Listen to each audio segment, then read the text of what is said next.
I think I got an extra like octave down from last night, like talking too loud at certain venues. It's added. I almost sound as good as Ed. You know, I don't have the radio voice like him, but appreciate it. Thanks everybody for coming. Those of you that maybe came to this last year, we tried to kind of mirror the format of the CIO panel, but using people that are in the mid-tier management, mid-level managers, as an opportunity to let people that are interested, or maybe you just became a manager, but to ask questions maybe at this level versus the CIO level. So they're trying to build that path of hopefully knowledge for you to end up at that CIO seat at some point, right? So I'm going to introduce some introductions, and I get the great pleasure to work with these people. They all came at high recommendations. Mike Nease, of course, my own recommendation. So I'm Matthew Carver. I'm the IT director for K-State Aerospace and Technology, and some of you know that as the Salina campus. And to my left here at first is Mike Nease. I'll let him do his introduction. I'm Michael Nease from Fort Hays State University, and I recently changed roles, so my new role is the campus AV guy. And but prior to that, I've been at Fort Hays since 1991 as a student worker, and then in '95 I took over for my manager, which was a desktop support position. And so some of that was before email, before the web, before all that stuff. The desktop computers were just glorified typewriters back then. So things have changed. So I've been in the business a long time. I started off with student workers at first, and then I think in '97 I got my first full-time employee. And then Matt worked for me 20 years ago. It was over 20 years. You don't have to like say that. It was over 20 years ago. It was like 5. He hasn't changed a bit. But yeah, how many full-timers did I have when you worked? I think there were 4 counting you, okay. Something like that. Yep. And then in 2015, our university we had a reorg. We got a new president. We got a new vice presidents and stuff. And my world tripled. I got the help desk moved under me, which the help desk was for the students. We were the PC support folks, and also the call center. And the AV stuff was already under my plate. So I had there was a while there it was really crazy.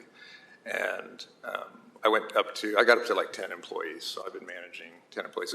And one of the differences there was I inherited some employees, which for the most part, they were all pretty good employees. But up to that part, I had hired all my own people, and that's actually a really important distinction. So, and I think that's about all I had.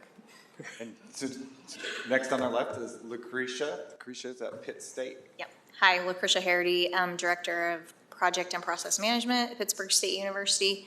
I've been at Pitt State, I'm an alumni first, and then I've been there since about 2014. I was briefly in an administrative role and then moved into a project coordinator under my predecessor, who is the director. And upon her phased retirement, became director. And so we have a very small project management team, myself and one other, in the IT at Pittsburg State. And so across the course of when I've been director, I've had a couple of different people. I think I was able to hire all of them, but only really been doing that because of absences and gaps and stuff in fulfilling the project coordinator position, probably 4 or 5 years. So I'm relatively new and still actively learning for sure. So. And Suzie from KU. Yeah, Suzie, Johannes, she, hers. I'm now overseeing project management at KU. Before that, I was assistant to the CIO, and before that, I was a manager once before, and before that, I did training. So all this is to say, my background is in industrial design, and I started out in IT and communications and marketing, and then we didn't have a training department, and so I pitched to the CIO that we could have a training department and actually have better return on investment if people were using the things that we bought. And so I was able to lead that department, And then with my previous job, I pitched it to the CIO that I could help her out. I was like, I think you need some help, and I think I could help you. So all that's to say, my first piece of advice is sometimes you can create your own job. So I'm really blessed to have these three with me on this panel, and I think we're trying to represent like a diverse, experience set, different universities, and I think this is a great group, and I hope like any of you, if you want to reach out to them further, or myself after this, feel free to. But the point of this session is that you all ask questions to us. We have some canned ones to bring, as icebreakers, so we can definitely kick that off, and we can definitely fill the time. That's not a problem, but we'd really like to hear from you all what your questions might be. And I didn't even cover like my experience at all. So Yeah. I was the previous IT director for 7 years at Bethany College, and I just had my 5-year anniversary at Kansas State, and worked in private sector, but worked for Mike for about 3 years, something like that, as a student, and fortunate to have like a really great experience to want to keep working in higher ed and make what I had there exist for somebody else in the future. So I do find it a great privilege to be up here with these folks. So without any more of me yakking, does anybody have a question for us, or would you like me to read some off the canned list? And if you do come up to these mics so we can have that on the recording, that would be perfect and make everybody happy. Perfect. The illustrious Joshua Bieber from Bethany College. Yeah. My question is actually dealing with underlings under you that are not so favorable, and when trying to manage them, get them back on track, some of the what you do to try and get them back on the roll to try and help them keep their job instead of firing them, or if it just gets to the point, firing them. What are some of the things that you do to get to those 2 points? I could definitely take that one. Yeah, I don't know how to give the opportunity to anybody else that wants it. Go ahead. So, as you know, I've been through this process. I came into a department that I had instructions to fix, like in the interview, and worked through very defined processes at K-State. K-State has a fairly clear roadmap of steps you do for giving an employee an opportunity to correct behavior to meet your expectations. Learning that is a real challenge. I worked very closely with our HR team, and we had a really great one through that process. I was always trying to channel some things like Angela Neria had taught me about working through difficult situations, and I reached out to folks like her to get guidance for the finesse part of that, because the policy part is one thing. Like, that's like, I have to tick this box, and as an IT person, I really like to tick the box. But then you have to go and do that. You have to go and have that conversation with the employee and do that, sooner rather than later. Document everything. We always had the approach like, communicate to them and with them like you will have to communicate that in a jury situation or a legal situation, because that's like the ultimate negative outcome that you can have. Now, the ultimate positive outcome that you can have is they correct the behavior, they meet your expectation, and you have a great functioning department. And we know that doesn't always happen. And so people depart in various ways, and the department I have now, I'm extremely proud of. But to get it to that point was excruciating. And it's the hardest part of the job. I'm glad you led with that. Like, what's the hardest thing you could possibly do as a manager? That. So, but it's like you have to do it. That's why you're in that role. And one of the things that has come up in our conversations, like imposter syndrome, like, I don't know what the hell I'm doing. You're put in that spot for a reason. Somebody picked you to be there because they know you can do it. And it's not about you knowing when you're in that moment. It's about you going and doing the things you have to do and talking to the people you need to talk to do that successfully. And so it's really hard to find that confidence and it's walking on hot coals the whole time, but in the end, you get something that you're really proud of, and it's just, that's the work, right? Anybody else want to add to that part?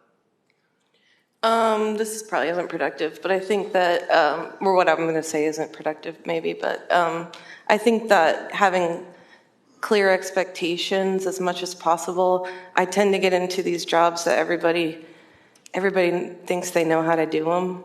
And so that's interesting. Like when I started out in communications, you could ask anyone in IT, what do you think needs to happen with communications? And they'd tell you exactly what they thought needed to happen.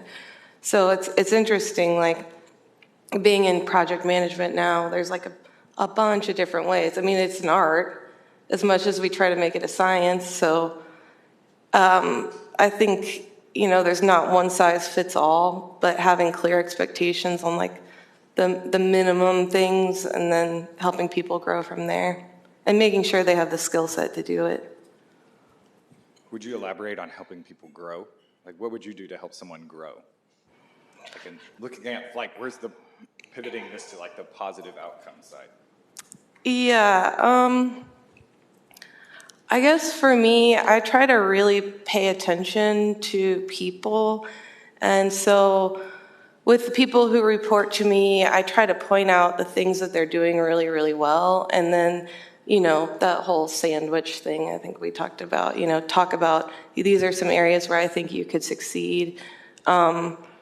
Generally, I try to play to people's strengths as much as possible. And just advocate for them. I don't know, in our organization, professional development's kind of hard to come by, but then maybe there's other ways that you can, say, why don't you take this LinkedIn learning course and, use the afternoon to do that sort of thing.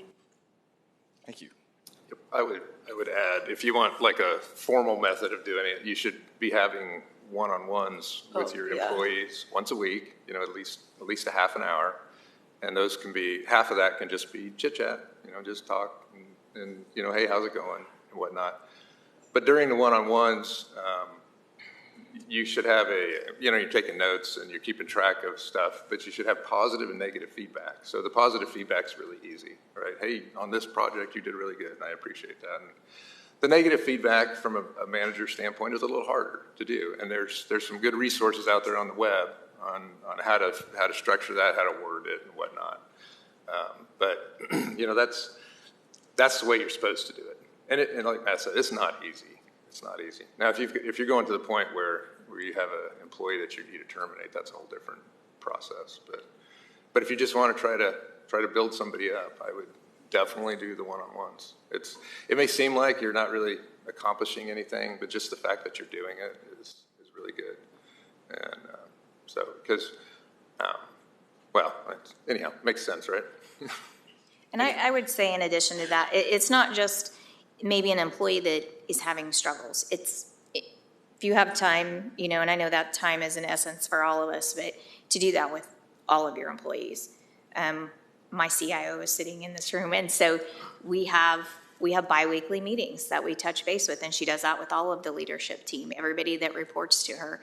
And so that's helpful to share any kind of concerns you're having, struggles you're having with other team members, things like that, and really try to look to resolve that. So I've kind of, taken that approach, and I only have one employee right now, but of just touching base with that person and seeing where they're at and, what they like about their job, what they don't like about their job, how can we change things, and just really, taking that look at it and then setting different goals and targets for them, especially if they are at a point where things aren't happening. And I've seen that happen within, the department from other supervisors and things like that of how to potentially get them to the point where you don't have to go to that next step and terminate them or let them go. I mean, that's obviously the goal. Nobody really wants to do that. I have not had to do that. I've had people leave in my short amount of time, but I've not had to let them go. So that's my advisement. Thanks. Anybody else? Next question. Yes, ma'am. Wichita State, I think, if I remember right. I've been to a lot of these. Well, I have two questions, actually. One of them is that what would you guys experience and recommend that staff promoting, getting to the management position from being as a technician to the management position? And we've been kind of experiencing that when they turn to the management position, which is a very capability, you will see that they have a potential.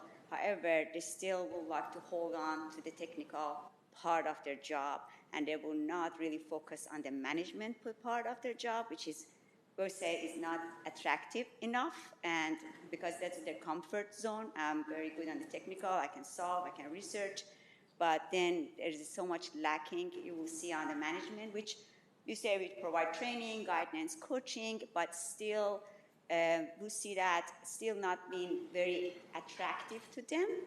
And we'll kind of try to, how would you going to manage that? How would you, what your recommendation is that after all the coaching and training and visits, you still not seeing that the management part is still not being overseen or in the technical part? What would you guys recommend and what your experience is on that? So what I'm hearing you say is like you've promoted an individual contributor to a management role. You saw that potential in that person, and you're wanting to help coach them to lean into that promotion, right? Promotion, yeah. Still, I think shows more interest that I want to be more focused on the technical because that's what I'm comfortable with it, and I'm very good at it. But again, you have a group of people you need to manage, and we like you to get to your more management skills and management thinking than the technical skills. So what you recommending? Just imagine that being trained, being coached, we've been kind of work on that to see that, to promote, to build them for the management position, but still not there yet. Mm-hmm.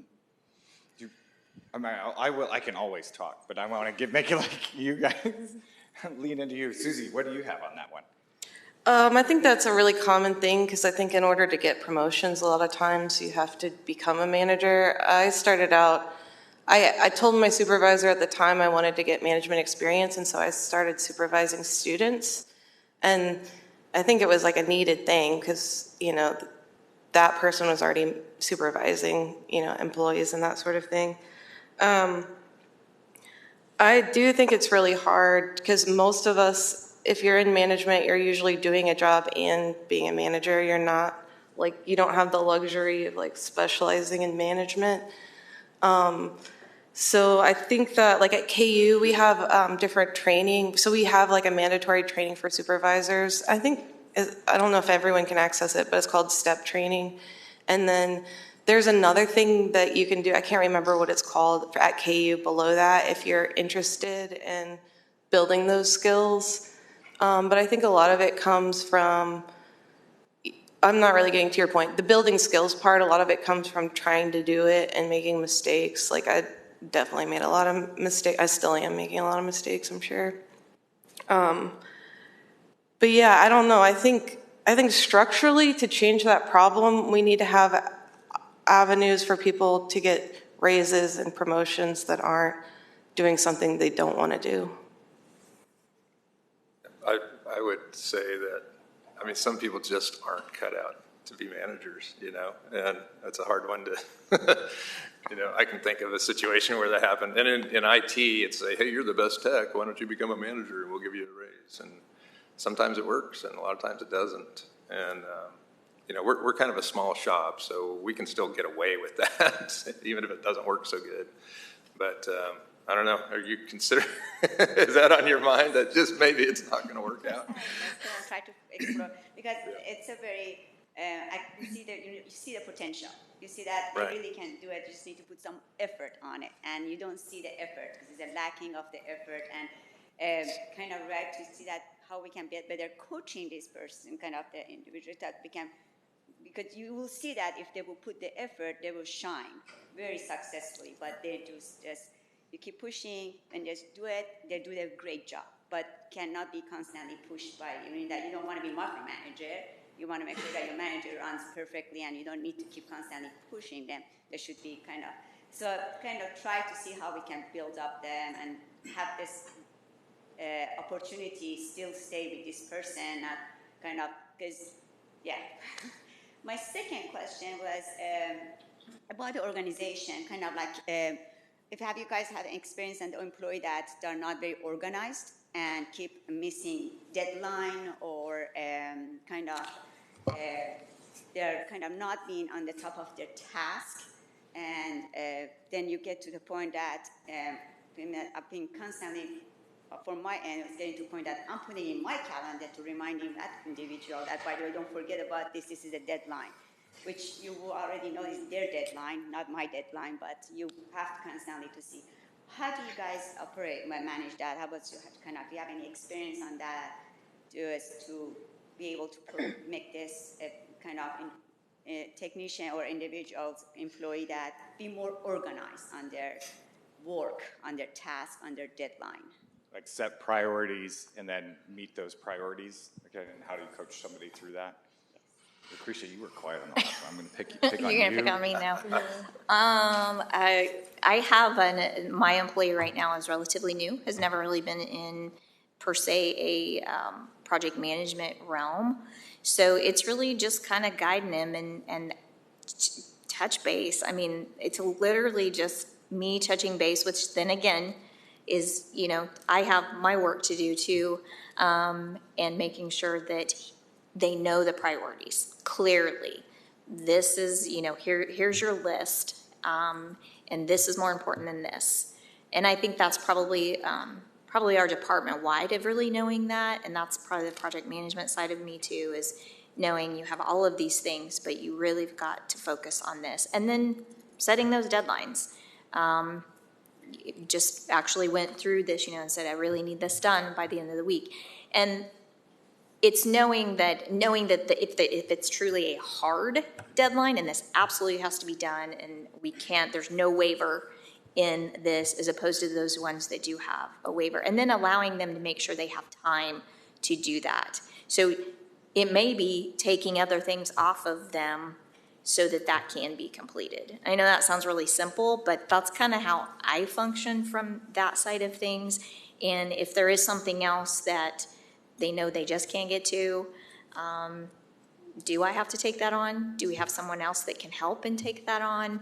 It's all kind of that juggling act too. And then making sure you give the positive feedback, and then go through it with them again and go, why did you miss this one? What limit, it was their limitations that didn't allow you to get this deadline met, and making sure that they feel free and comfortable to come to me. And then if I need to go beyond that and say, look, we can't do this because we have 50 other things. And so for our department, we've really had to, our intakes and how we do things and the projects and everything that's on the list have really worked together as a team and make sure we. Employee tell you, I forgot. I just forgot. Oops, I forgot. Then there might be the polite but harder conversation of, let's not forget. This is, I know that's hard, and I've had that, and I've already had the, I'm like, I've sent you an example of this, and it's like, well, I'm not sure where it is. It's like, okay, well, let's find it, and try to just be as positive as possible. For me right now, it's because he's still very much learning too. Now, if this was a veteran one that, you'd have to take a different approach. And that may be something too, that then you have to sit down and go, okay, we need to evaluate this and come to the point of what we were talking about previously, of really setting those goals and things like for them, and looking at, is this a normal thing? Why is this a normal thing? And do we have to take further action? Thank you. I would like to add to that, like from a human standpoint, I was never truly, real organized. You're probably talking to some really organized people here, not me though, but I'm getting better at it. But you kind of might have to sell them on the idea. And I've had some realizations lately that, hey, it really does pay dividends to be organized. You can be lazy. I just came from the lazy presentation. Anybody here with that one? The more organized you are, the easier your job is going to be. And there's some really good YouTube videos out there to motivate them on that. But yeah, I didn't used to be organized, and because I didn't feel like it was worth the overhead. You know, here's a task that I'm only going to do once. Well, it turns out I'm going to do it once a week.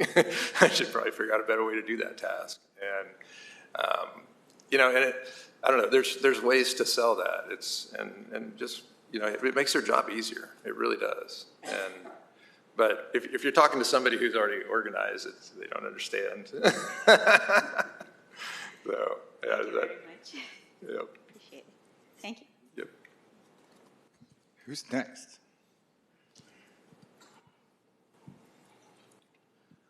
I would like to actually, if I could just add some ideas to go with the previous comment to start. One thing is, I actually hold like leadership development sessions every so often for my staff. So we actually have different technical professional development meetings, but some are leadership focused. So that's one way you can kind of start to build those skills and figure out like who among your team may want to do that. But something else is maybe, and this was touched on a little bit, let's all like look at our positions and decide, does every position have to do technical and people leadership? Because like, I'm not sure, but I think my position that I have at KU, there was actually a failed search, and then they went back, re-looked at the position, rewrote the position, and then that is the position I found and applied for. And that was because they realized, what we need is like technical architects, right, who do technical leadership, and then we also need a people leader who's going to do people leadership. So maybe we just need to like think about, as we structure positions, what is that person going to do? Do they want to do that? Is that something that they see in their future? You know, and kind of, I think Suzie touched on, you know, there's different career paths. And my question is, I have a team that has some high performers and some not so high performers. What are some strategies to avoid micromanaging, but still bring up the kind of medium performers and help them to become high performers? I'm going to lead with that one. I think it goes back. We're kind of keep touching on that. Where we started at Josh's question is you have that HR process, and it's those mechanics are there, and it is a micromanage grind moment if you acknowledge that. And I think most of the time in those moments, going back to Wichita State's question, I think I can feel your instincts at play, and I hear that in your voice. I think you know what you need to do. And I think you know what you need to do too, and that's the hard thing. And you're there because you're supposed to be there because you can do the hard thing. Yeah, but you know, at the same time, gosh, I'm trying to like not be that guy, but right. Sometimes I guess you kind of have to be, you know. That's the gig, right? Right. But the fun part of that, on the other side, is bringing in people that want to be there and that you can send them off to the races, empower them to do the things that they're excited about doing. Yes, there's still prioritization and setting those goals. And I think a lot of it, too, is having them be involved in what's the most important thing you can do today? You know, that's a question I ask myself. Where's the biggest impact in my schedule? That's where I need to focus.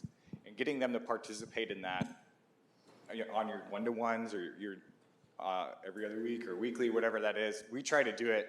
Have like a weekly department meeting where we set our goals and talk about the projects that we're doing and figure out those priorities. And then on the opposing weeks, we have our individual one-on-ones where I meet with them and set those priorities. And then we'll like tease out, things that they're interested in and also help guide them through that prioritization process.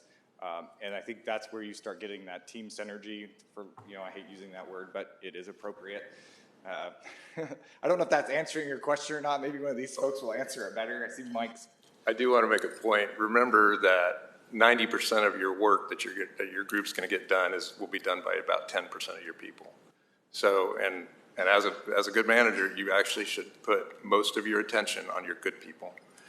And well, I know it's like, well, what do I do with the bad guy? Well, I don't know. Well, I've only had good people. One of the keys too is getting that teamwork and collaboration. Because like I have a situation where, to be quite honest, if someone would just reach out to one of our top 10% people and get help, they could get unstuck in like 20 minutes and move on to their next thing, And so it's just getting that collaboration to happen sometimes. So we at Pitt State, with our development side of things, we have, and we did this we used to do scrums, quick scrums, and then when COVID hit, every single day, other than Friday, they have a touch base in the morning and a touch base at the end of the day.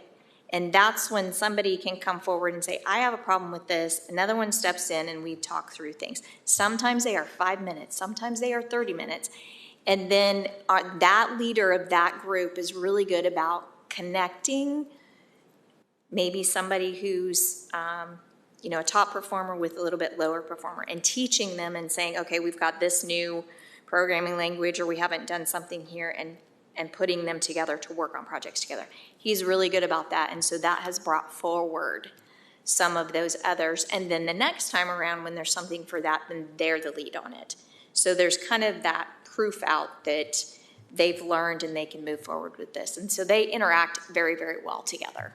And they all kind of depend on each other. They all kind of have their special niche too, but it works well. And I sit in on those meetings too. Suzie, I can see your wheels spinning. I think she's got a good comment. You see it in there? I don't really have a good comment. I think that's why hiring is so important, but a lot of times you get hired in and then you have the team. I think, this one's really hard for me because I think everybody knows like who's doing the work and who's not doing the work. And I think it's embarrassing if you're not doing the work. But not everybody is like me. And there are like legit reasons why you're not getting the work done. You have a question, you don't know how, but you're afraid, you don't know what the rundown report is, all that stuff. That's kind of the fine line I'm trying to walk, is how do we create the psychological safety, for the people to come forward and admit maybe they don't know how to do all that, but without it being embarrassing, but just we're all here to learn, we're all here to level up and get better kind of thing. Mm-hmm. And just to Matthew's point earlier, one thing I did is I had a project that has to be done by June 30th because the license is expiring. We have to develop the new solution by then. The person on my team who really wanted to do all the work on that project, he is super busy. So what I did is I gave most of that project to someone else, but I found a piece that employee who really loved that project could still have a little piece to play in it. And so sometimes there's a way you can just give people a piece of the work and they can still be involved with that passion project. They don't have to totally lose it. So anyway, thank you all. I think also, oh, I'm sorry. No, go ahead, Mike. I think sometimes people are too quick to say they're micromanaging, and you may, on those people, you may have to do what you think is micromanagement, but it really isn't. You might have to keep a real sharp eye on each, especially if you got a hard deadline and you got to get it done, and you're the one responsible if it fails. It's like, hey, we need to. I think people are just too quick to say that they're micromanaged. I've never been micromanaged, but I know some people that have, and it's actually fairly rare to be a true micromanager. So, thanks, Mr. Ed. Yeah, so I'm the room volunteer, and I just want to say I've been in this room. Well, I'm going to say more than this, but I'm going to start off by saying I've been in this room for the past 2 days, and this is my first question or comment I've ever made. So I just want to point that out. I'm glad you feel safe here, and you feel empowered. I want to kind of celebrate it, but I'll do that later tonight. Okay. Just some comments.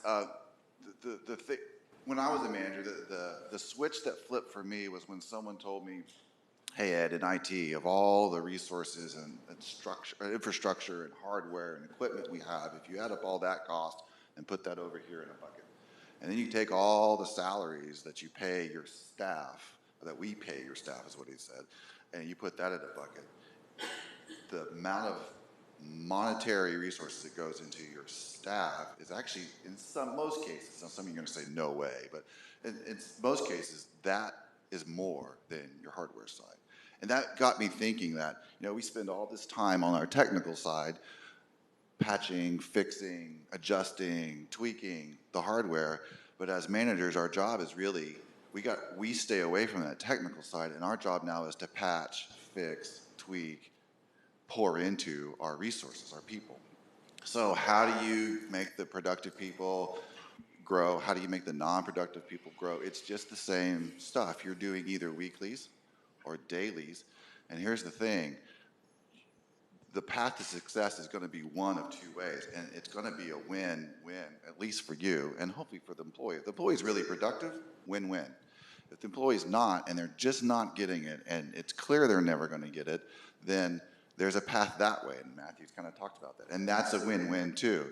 You're feeling bad about it, and it's hard work, but your team will win when that employee moves on, and that employee will win because they'll probably, hopefully, find a better match, and that's really the way to go. I think that's really all I want to say. One of the HR people that helped me through that process said when he was a manager, he was there to facilitate your career.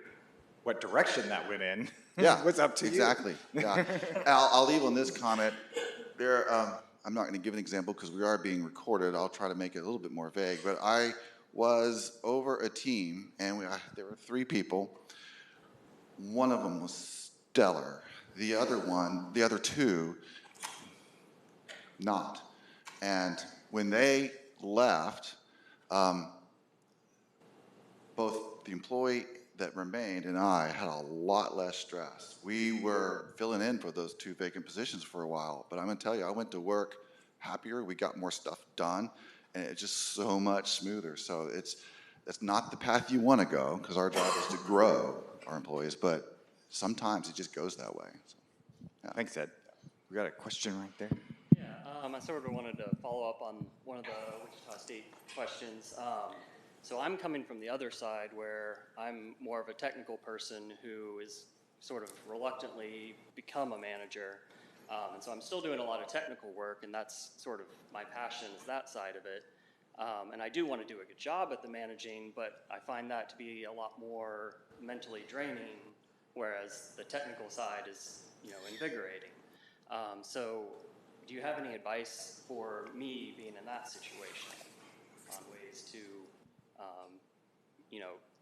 I want to do a good job, but it's not my passion. How can I improve there? I'm going to prod him with another. You're not alone, I'll tell you that. Why did you make the change? Because I've been in that technical leadership position for a long time, and my previous manager left, and we needed somebody to fill the spot, basically. That's a classic story. That's very common. Right? But there's something in you that you know you can do it, right? Right. You wouldn't have done it if you didn't think you could. Yeah, but definitely. I'm going to not hog the mic, and I'm going to start with Luecrita in the middle. Oh,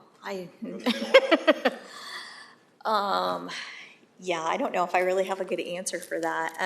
I guess I kind of was the logical one to step up to from the position that I was in and what I was doing and what I had previously done before I took the positions at Pitt State.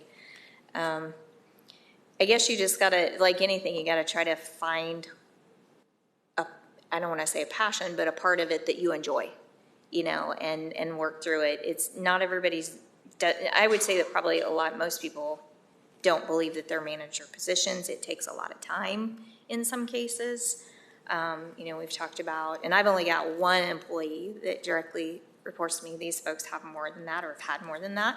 And so, you're trying to do a good job of oversight with them and provide what they need. I guess balance. I mean, how you become a manager that you want. Look to others. Look to other managers that you think, man, they're a good manager, and how do they do it? Go talk to them. Figure it out. Figure out how to do those kinds of things and what works for them, what didn't work for them. So maybe kind of a mentor, and it's kind of just that balance. But keeping that technical side that you really like is going to make you an overall better number one employee, manager, and a happier person overall. So, you need to do that. There's hard things that will come that you don't want to come, but they still will. And then probably too, if you get to the point where it's not you, to be able to go and say, yeah, manager's not for me. And we've had those kinds of situations happen in our area as well. And they've stepped back down and someone else has moved in, so. Lucretia, there was a key word in there, mentor. Yeah. How many of you have a mentor already, or have thought about getting a formal one or reaching out to somebody? Yeah, awesome. Yeah. How many of you are? I see a lot of state institutions, but we're involved in EduCause. know that there's an EduCause mentoring program. Yeah, that was a great expression. Right. We've had many people help mentor me, whether that was formally or not, but reaching out to those people. I lost where he went right in front of me now. But find a mentor. Find a mentor. I saw Kurt back there. Yeah, I was going to mention. You need to mic up, man. This is living on forever in posterity, and we don't want to miss anything that you have to say. Especially Kurt. So one resource I was going to make sure everyone is aware that can really help find those mentors and just be an excellent resource. So EduCause certainly provides many resources, but one that's really helpful for those that are stepping into that manager role initially, they have the New Managers Institute. It's a bit intense. I think it's 6 or 8 weeks long. It's not that expensive, and I would certainly recommend it. I've taken it and found it very helpful. It's very pragmatic. It covers many different aspects, but having those difficult conversations, dealing with performance issues, these are very common, and they can suck up a lot of your time. So thinking about that in advance, just knowing, especially if you are moving from technical, I always like to say technical problems, they can be super hard, but they're kind of down here. People problems, they're up here. They can be much harder. You think you have it solved? No. And then above that are organizational problems. Those are exceptionally difficult to solve. That's the many people problem, right? Yes. All right, I think we're right at time. I just wanted to give everybody a parting shot, and I'll start with Mr. Nease. Do you have any words of pearls of wisdom before we wrap this up? Yes, I do, but I wasn't ready Ed for you. gets the shepherd tip for me. Yep. Yeah, I don't know. I just want to reiterate that mentor thing. I never had a mentor, but what I studied. Do you have access to some good resources? Use them. So, for my personal story, it was I was highly technical, and I love that part of it. But I actually got interested in kind of the psychological part of it, learning how to communicate with people, behavioral psychology or whatever. And there's a lot of good stuff on YouTube about that and whatnot. The DISC model, anybody familiar with the DISC? I think that's really, really helpful to learn how to communicate with. But you learn your people's, behavioral patterns, and it really helps to communicate that way. So that would be, that's what worked for me. Lucretia, parting shot. This probably isn't, don't take this as too much of a negative. You're going to fail. You're going to make mistakes as a manager, clearly, and you're not going to know why either. I supervised the first person that was under me at Pittsburg State, and that person left. And even though asking, what could be done different, what was, what happened, even though I felt like I knew what was happening and that this person was unhappy, they still didn't share that. So then you kind of have to reflect and go, okay, how am I going to do it different the next time? What do I need to do to make sure that they don't get to that point again? And so just be aware. I think there's probably really easy people to manage, and there's just people that it's life.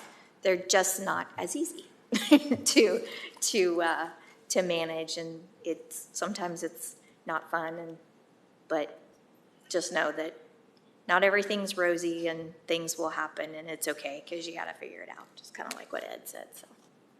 And Suzie.